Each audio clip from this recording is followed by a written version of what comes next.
This episode of Adapt and Respond is sponsored by the Flim Flam Handyman. Is your refrigerator running so that you have to chase it? Do you smell the pungent tumescence of what could be a gas leak? Do you need those gutters cleaned, TV mounted, back fence painted, dog run installed, or chimney swept? Then you need to call the Flim Flam Handyman, who will keep emptying your pockets as fast as he can. That's right. Call the Flim Flam Handyman, who will fix what ain't broken, use a hammer to fix where a socket wrench will do, and stick you with a bill so high that your eyes water, your fists clench, and you will absolutely want to fight. The Flim Flam Handyman, who has never seen a problem he can't turn into a legitimate disaster. Call the Flim Flam Handyman, who holds an MBS, CS, and DD. Master of backstabbing, corkscrewing, and dirty dealing. Call the Flim Flam Handyman at 555 I will con you, sucker. Now, let's get started with the show.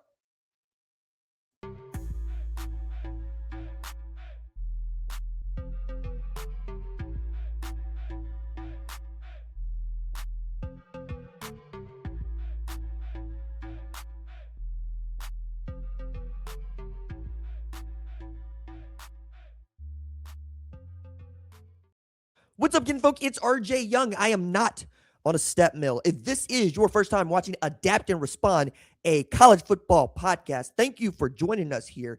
We talk college football year round. If you're into that, consider joining the more than 180,000 subscribers to Adapt and Respond, a college football podcast. You can also get us on Spotify and on Apple if that is how you prefer, but we're always going to be a YouTube and video first podcast over here. And we're going to try to jump on the news as quickly as we can, tell you about it.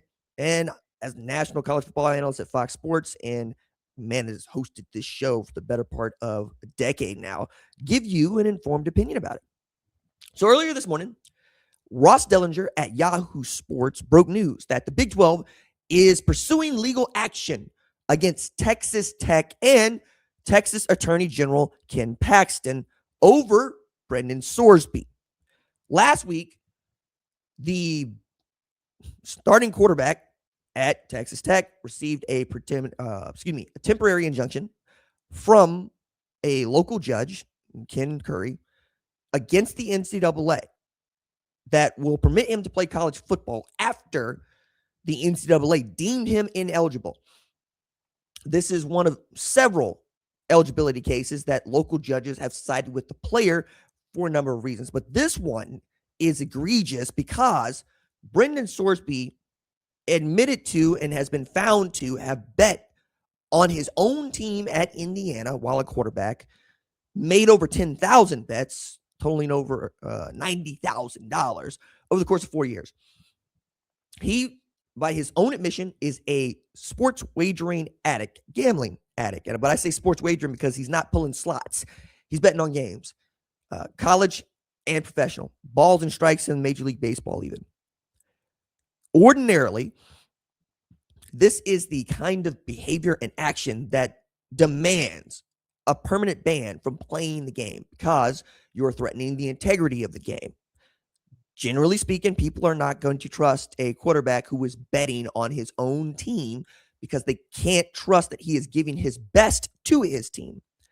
Since then, Texas Tech has gone out of its way to continue to back Brendan Sorsby with a letter from the president at Texas Tech to his alumni base, a letter from Kirby Hocutt to college football, and threatening letters from Texas Attorney General Ken Paxton and Brendan Sorsby's attorney in the case against the NCAA, Jeffrey Kessler, who, among other things, helped put together House versus NCAA and his formidable attorney. We also got to see 5 white guys get around a black table at Texas Tech, talking about why they feel they are correct in backing Brendan Sorsby, and even going into why they believe that flouting the NCAA's rules is their way of pointing out that they are inconsistent and crappy. It was not received well. Made that segment and go watch it. We also got to hear from Oklahoma Attorney General Gentner Drummond, who is running for governor in Oklahoma, but also wrote a strenuous letter on behalf of the Big 12 saying, hey, if you guys got to get into a legal fight, I'm ready and willing, because all the things that are listed as legal misgivings or points of dispute by Jeffrey Kessler and Ken Paxton are without merit, frivolous. We also know that the Big 12's executive committee, that is Brett Yormark and president at BYU, president at Kansas State, president at Kansas, met to talk about what action they might want to bring. And we're very vague about what they could do. Brett Yormark has said, Big 12 commissioner, I want to make sure that I'm doing the best I can and the best on behalf of my partners. We know that there is a bylaw in place for such occasions as this in the Big 12 that Brett Yormark can use to levy a number of actions if members, and there's 16, but 15 that can vote, including Texas Tech, decide they want to take some further action. That bylaw in Section 3, particularly 3.6, says that if you can get 12 of the 15 schools, supermajority, to vote to invoke this, league presidents can sanction a member for reasons that include engaging in any action or course of conduct materially adverse to the best interest of the conference taken as a whole. That also means that Brett Yormark can include sanctions that can mean that you don't play in the conference championship, or even monetary sanctions. So there are levers for him to pull, and this is why these strenuous threats were levied at the Big 12 to start, because Texas Tech senses that it will be forced to suffer some penalties if it continues to let Brendan Sorsby play football. Then today, as I was mentioning earlier, news is that the Big 12 filed a 47-page complaint against Texas Tech and Attorney General Ken Paxton, the systems chancellor, the school president, and athletic director, seeking a declaratory judgment and a preliminary injunction to enable it to force its bylaws. Again, good story by Ross Dellinger, who broke this news earlier on Monday morning. It's also a prominent case, even a landmark case, because it is the first time that the Big 12 or any league has filed against its members, right? Seeking a federal court to bar Texas Tech and the state's attorney general from preventing the conference from, and this is in the complaint, quote, exercising its rights under its bylaws to sanction Texas Tech. This is in the Northern District of Texas in Dallas.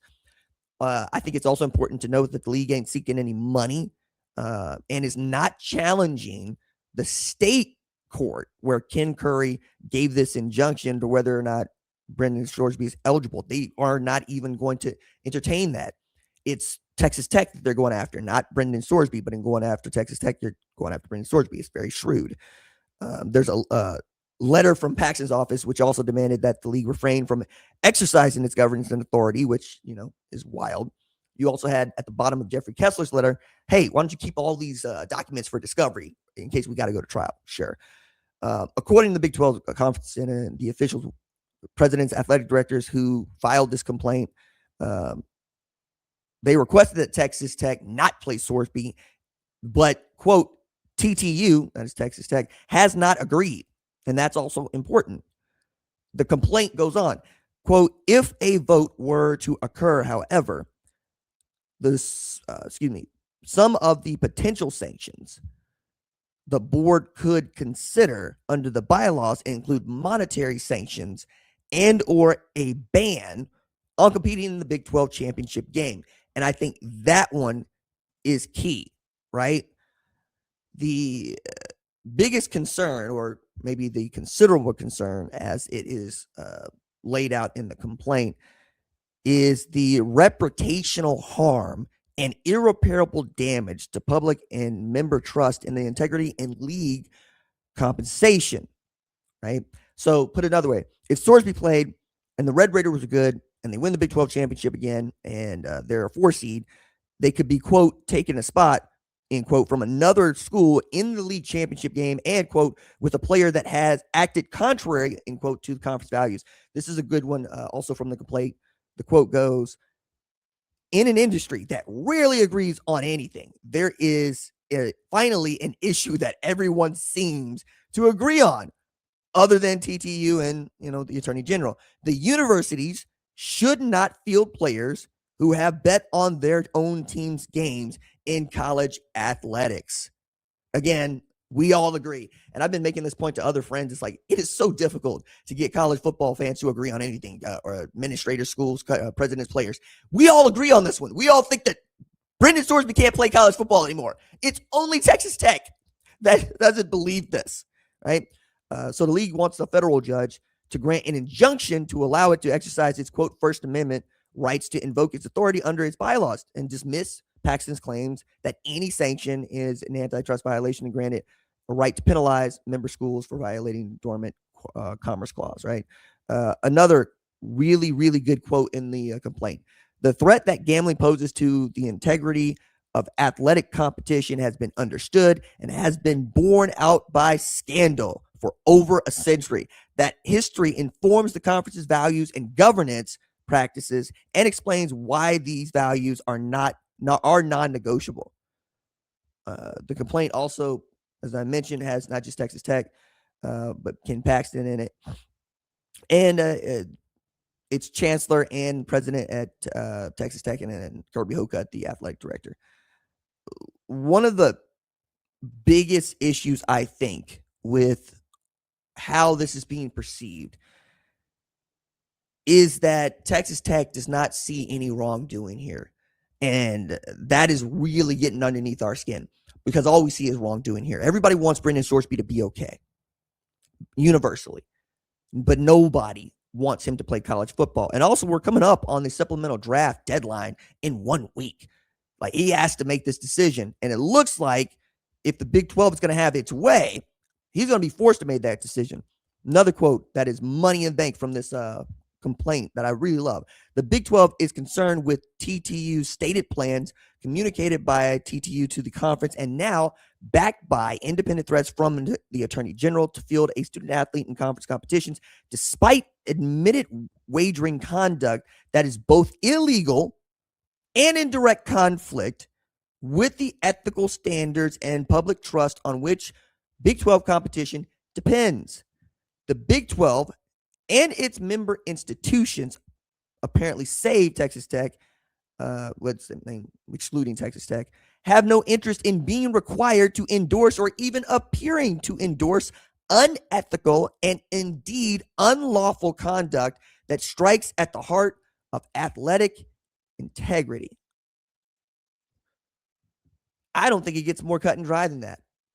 I applaud this complaint as basically a sports column. Like, that's how it reads. Like, I was reading through this the first time before going on here, and my thought was, oh, finally, the lawyers consulted someone who writes about sports for a living and then integrated both their legal opinions and the sports opinions that are going to color this conversation forever. I've already been thinking about how I will talk about this in the future, because it's going to matter. I mean, this channel is blown up in large part because this particular story has gripped sports. Even as the Knicks have won an NBA title for the first time in 53 years, even as the World Cup is not just on and going, but the U.S. men's national team might actually be good if you're judging how they performed against Paraguay.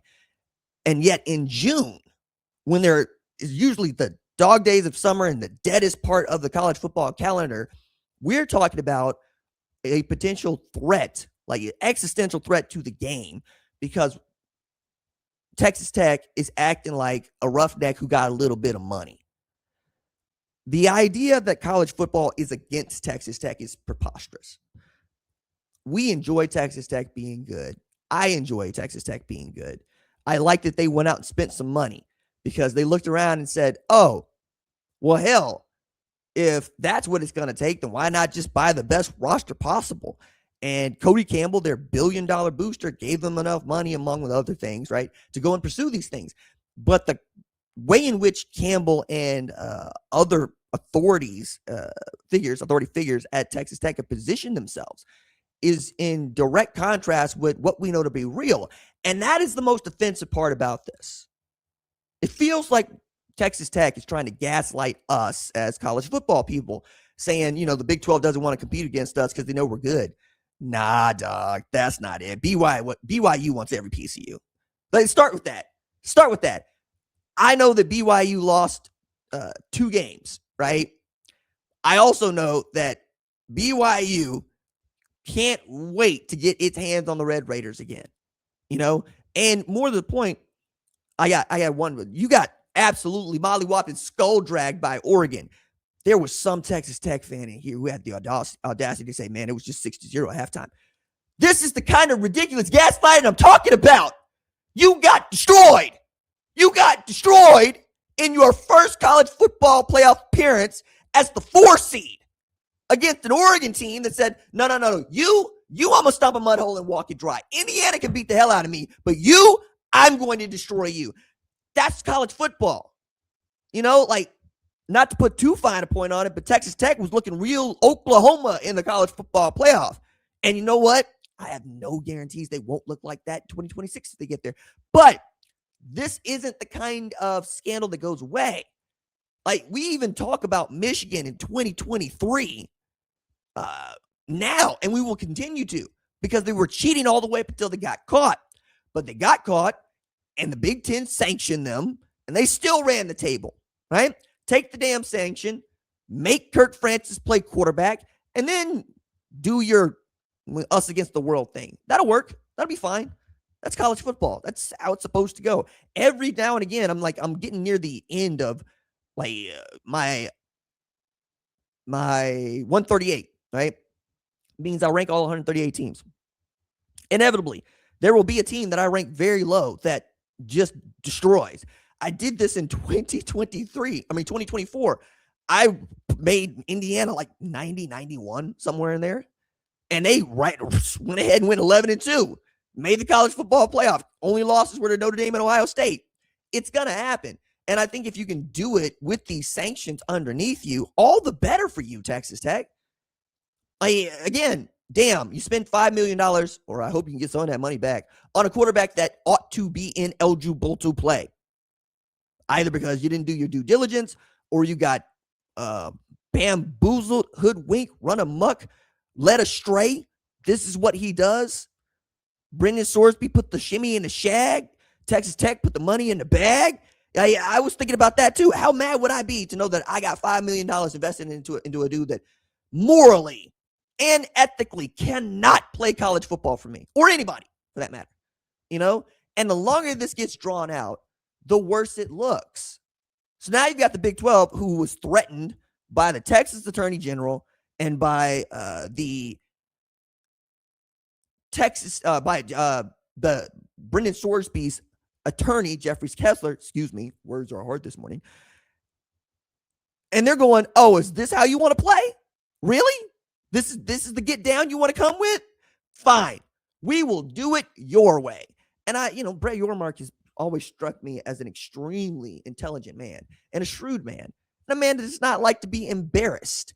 And he's been going to bat and caping for everybody in this league since he got there, fighting tooth and nail for the 2014 playoffs, trying to position the conference in a place to where it is year-round for the future, because conference realignment is going to come again, and there's no guarantee that any conference can't go away. Just ask the Pac-12, conference champion, more than 100 years. It can't happen. And now you got not just infighting, but you got one member who, as I remember, was a thumb on the scale from Ann Richards when she was the governor to get them into the Big 12, who was acting out of pocket because they got a little bit of money and they won a few games. You won one conference championship. One. Oklahoma ain't been a part of that league for, 3 years? And you still got 12, 13, 14. I'll say you got 15 years before you can get to the number of conference championships that Oklahoma was able to win in that conference. Come on, man. I don't like this. I do like that the Big 12 is flexing back. I also like that while Texas Tech had Ken Paxton, Jeffrey Kessler, whatnot running these letters for them, that there are attorneys in Utah, in Kansas, also in Texas, might add, in Oklahoma, in Iowa, in Florida, and there's all over the Big 12's footprint that can't wait to join this fight, because they know that they are fighting for something that A, is right, and B, everybody's for. So you lawyered up, and now the Big 12 is lawyered up, and they've taken it to big boy federal court. What you gonna do about it?